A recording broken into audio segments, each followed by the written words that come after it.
I'm going to teach you how to make an even peyote candy cuff. If you hear me switch between peyote and peyote, that's because I don't know which one it is.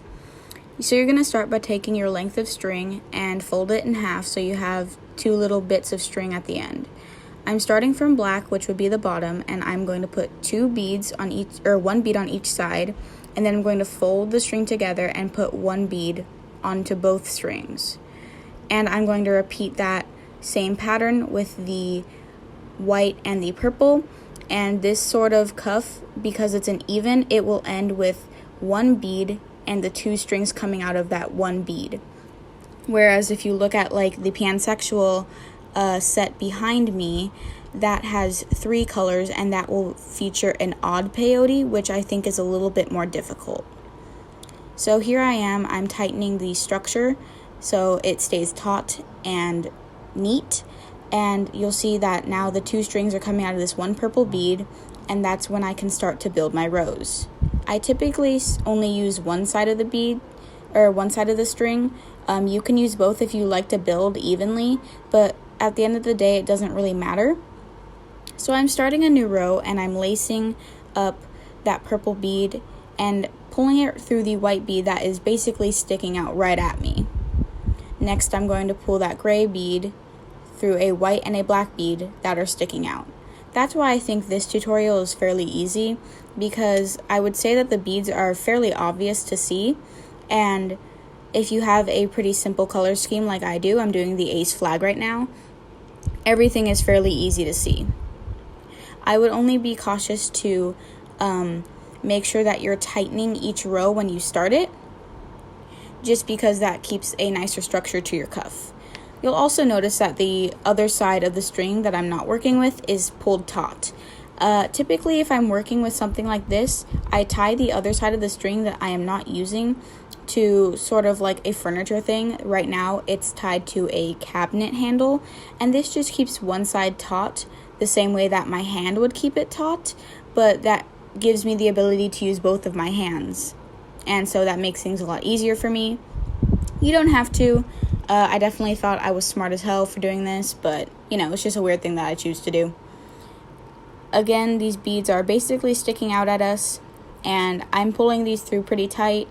From my previous tutorial, you'll note that I'm very particular about it, and you'll see that these rows are starting to basically form themselves. And I'm just doing the same thing that I've been doing. It's a lot of repetition once you get the hang of it, and you can do this almost mindlessly, to be honest. The only thing I'm very cautiously doing is making sure the string has the same sort of pull on each loop that I make, just so it looks neater at the end of the day.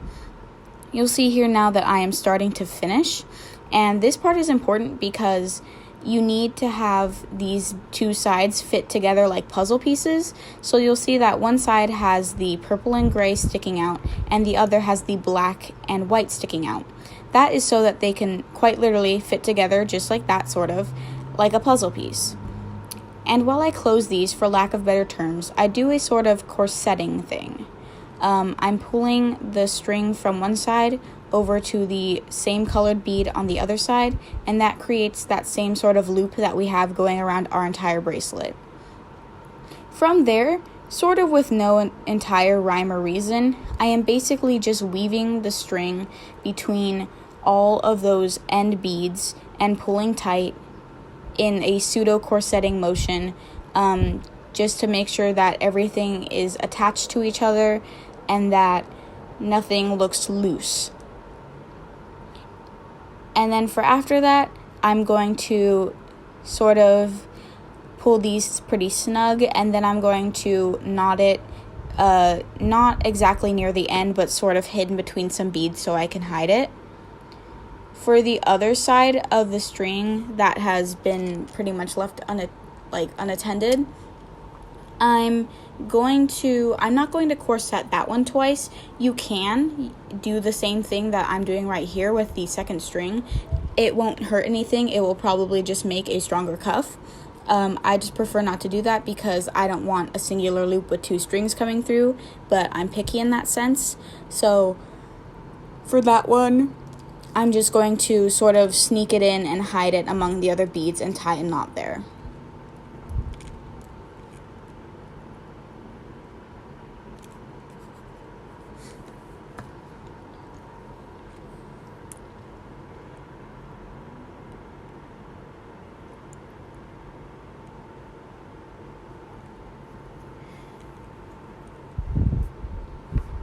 Also, I hope that this angle of filming is better. I'm in a new environment now. I actually started university, so I'm in a dorm most of the time. So let me know if you have any suggestions for the way that I film things. I'm still getting used to this, and so any advice or commentary would be helpful as long as it's kind. So now you'll see that I pulled the end of that string through one purple and out through the other, so it created that same sort of loop that we have around our entire bracelet. And now I'm going to take that string, and in between some of these beads, it doesn't really matter which ones, it's up to you, I'm going to knot that string around one of the strings that contributed to our main base of the candy cuff. And I think this is basically just a pretty standard square knot, and I'm going to do that several times and then maybe seal it with like a Mod Podge or something of the like.